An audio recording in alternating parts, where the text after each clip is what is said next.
BDR হত্যাকাণ্ডের পূর্ণ তদন্ত এবং ন্যায় বিচার নিশ্চিতকরণে অন্তর্বর্তীকালীন সরকার বদ্ধপরিকর। এই লক্ষ্যে স্বরাষ্ট্র মন্ত্রণালয় অন্তর্বর্তীকালীন সরকার গঠনের পর থেকেই কাজ করে যাচ্ছে।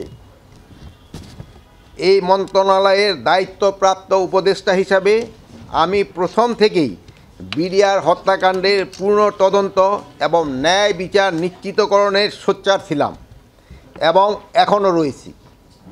এই বিষয়ে গত 2রা সেপ্টেম্বর 2024 তারিখে স্বরাষ্ট্র মন্ত্রণালয়ে প্রথমবার এবং গত 4 নভেম্বর 2024 তারিখে বিজিবি সদর দপ্তর পরিদর্শনকালে দ্বিতীয়বার ঘোষণা প্রদান করি যে এবং যা বিভিন্ন প্রিন্ট এবং ইলেকট্রনিক এবং অনলাইন মিডিয়ায় প্রচারিত হয়েছে। শুধু স্বরাষ্ট্র মন্ত্রণালয়ের দায়িত্বপ্রাপ্ত উপদেষ্টা হিসাবেই নয়, একজন সাধারণ নাগরিক এবং সেনাবাহিনীর প্রাক্তন সদস্য হিসাবে আমি শুরু থেকেই বিডিআর হত্যাকাণ্ডের ন্যায় বিচার দাবি করে আসছি।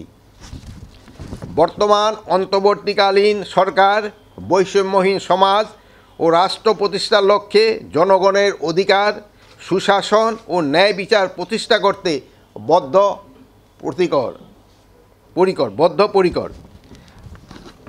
আমি এখন সকলের অবগতির জন্য ঘোষণা করছি, বিডিআর হত্যাকাণ্ডের ন্যায় বিচার নিশ্চিতকরণের জন্য আগামী 5 কার্য দিবসের মধ্যেই একটি তদন্ত কমিটি গঠন করা হবে।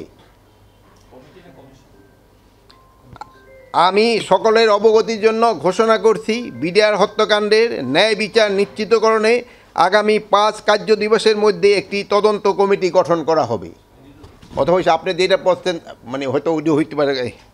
এই কমিটিতে থাকবেন হলো অবসরপ্রাপ্ত বিচারক, সিভিল সার্ভিস, সশস্ত্র বাহিনী ও পুলিশের অবসরপ্রাপ্তদের নিয়ে গঠিত করা হইবে। এই সদস্যের সংখ্যাটা এখনও আমরা যেহেতু নিরূপণ করি নাই, এটা 5 জন হইতে পারে, 7 জন হইতে পারে, 9 জনও হইতে পারে, বাট এখানে সশস্ত্র বাহিনীর সদস্যের সংখ্যাটা একটু বেশি থাকবে। পূর্ণ তদন্তের আদেশটা দিতে পারে হলো মানে আদালত, আর আমরা হলো একটা ফ্রেশ ইনকোয়ারি কমিটি আমরা গঠন করতেছি। এইটা হলো কি, আমরা তো 5 কার্য দিবসের সময় যে তাদের বলবো, যেহেতু আপনারা এইটা সবাই জানেন, যেহেতু আমরা তো সবার থেকে নাম নিতে হবে। এই কমিটিতে অনেকে দেখবেন আসতে চায় না, তো দেখুন এখন আপনার এখানে সবাই সোচ্চার, কিন্তু আবার বলি ভাই এই কমিশনে আসেন, সেই সময় দেখবেন আবার অনেক হইতে চাবেন না।